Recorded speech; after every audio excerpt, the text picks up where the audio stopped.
안녕하십니까? 킹스 스피치 강병훈입니다. 저는 버벅대는 습관을 치유하기 위해서 날마다 5분 이상 말하기 연습하는 영상을 촬영하고 있습니다. 시청자 여러분, 저의 매일매일의 놀라운 발전을 지켜봐 주세요. 오늘은 어제에 이어서 롤플레잉을 계속하겠습니다. 요즘 나온 새로운 암치료제는 뭐가 있을까요? 또 다른 얘기긴 합니다만은 혹시 비소세포 폐암이라고 들어보셨습니까?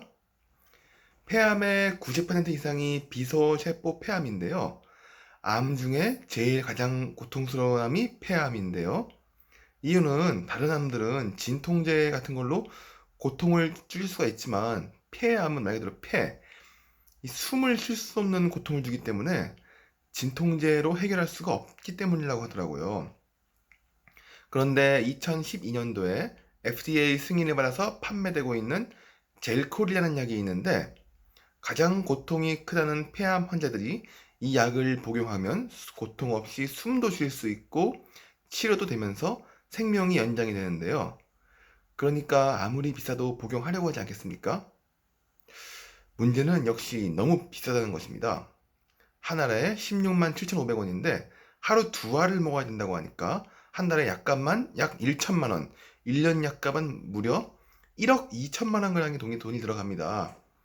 그런데 건강보험이 적용되지 않고 있다가 계속 탄원을 올리고 민원을 올리고 해서 2016년부터 적용을 해주고 있기는 한데요. 그 밖에도 최근에는 뼈까지 전이된 폐암 환자들도 거의 완치에 가까운 치료 효과를 보이고 있는 3세대 표적 항암제 타그라스라고 하는 약이 있는데요. 28장에 무려 1,040만 원이 약값입니다. 아직 2차나 3차로 전이되지 않으면 건강보험 적용을 받지 못해서 고스란히 환자들이 부담해야 하는 상황이죠. 그리고 최근에는 이런 표적 항암제 이외에도 복용하면 면역력은 오히려 증가시키면서 암만 표적으로 삼아서 골라서 죽이는 그런 면역 항암제 같은 신약들이 속속 개발되고 있는데요.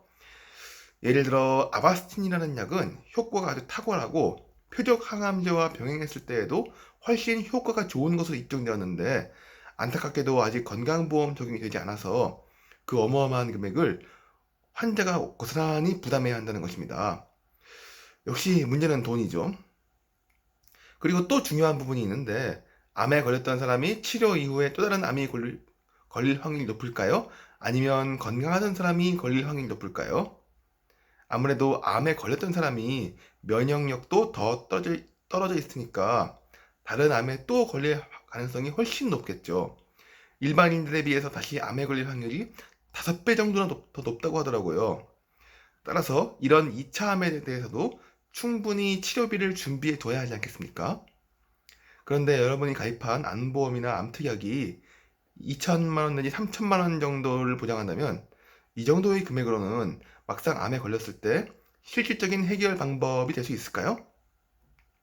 보험료는 보험료로 내면서도 정작 암에 걸렸을 때 해결할 수 없는 상황이 벌어진다면 이건 돈을 많이 받고 적게 받고를 떠나서 목숨이 왔다 갔다 하는 문제가 아니겠습니까?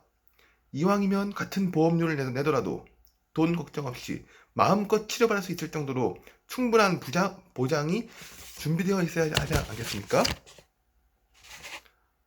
또 한 가지 예를 들자면 암과 더불어서 뇌졸중과 급성 심근경색으로 죽는 확률이 무려 47%, 즉 한국 국민 절반 가까이가 이 세 가지 암, 뇌질환, 심장질환으로 사망하는데요.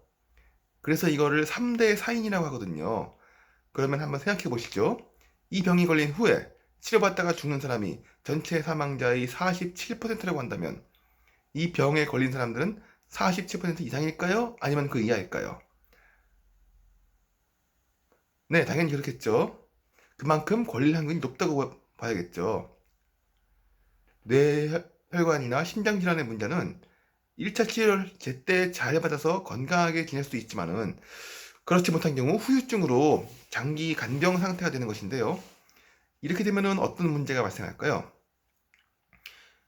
첫째, 소득 상실 비용이 발생합니다. 첫 번째 문제는 암은 때에 따라서 암에 걸린 상태에서도 치료받으면서 일할 수 있지만은 뇌혈관과 심장질환, 특히 뇌졸중과 급성 심근경색은 의식을 잃고 쓰러지는 것이어서 일을 할 수가 없기 때문에 막대한 소득 상실 비용이 발생한다는 겁니다. 그리고 또 간병비만으로도 한 달에 평균 300만 원 이상이 들어갈 수 있는데, 그러므로 2년이면 약 7,200만 원 정도가 치료비 외에 간병비로 나가게 되어 있는 것이죠. 게다가 만약 뇌병변 등의 장애 상태가 된다면 평생 간병인의 도움을 받아야 하기 때문에 경제적으로 엄청난 부담이 될 수밖에 없는데요. 그러면 남은 가족들은 어떻게 살아가겠습니까? 그런데 많은 분들의 보장 내용을 분석해 보면 뇌졸중과 심근염색에 대한 보장 금액이 1,000만 원 내지는 2천만 원인 경우가 대부분이라는 겁니다. 이 정도 가지고는 장기 간병 상태에 대비할 수가 없을 것 같은데 어떻게 생각하시나요? 시청자 여러분, 오늘 영상은 여기까지 하겠습니다. 구독과 좋아요는 저에게 큰 힘이 됩니다. 내일도 이어서 롤플레잉을 하겠습니다. 그럼 여러분, 다음 시간에 만나요. 안녕.